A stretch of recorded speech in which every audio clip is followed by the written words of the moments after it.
আমার মা মারা গেছে। কথাটা শুনে খারাপ লাগছে, তাই না? আসলে কি বলতো, মা বললেই শুধু মা হয়ে যায় না। আমার বিয়ে করিয়েছে শুনে আমার মাসিমা ছিল।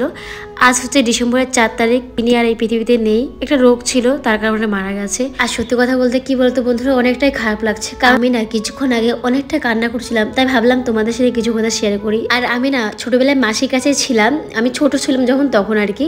একবার ভাবো তো কতটা খারাপ লাগছে যে মানুষের সাথে, যে মানুষটা আমাকে বিয়ে করিয়েছে আর সেই মানুষটা নেই।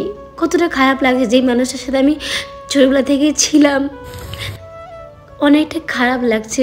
আমি জানি বন্ধুরা, একদিন হয়তো আমরা সবাই চলে যাব, তাও মানুষ এতটা অহংকার করে আমি বুঝি না। কিন্তু কি বলতো, আমার মধ্যে না কোনো অহংকারই নেই।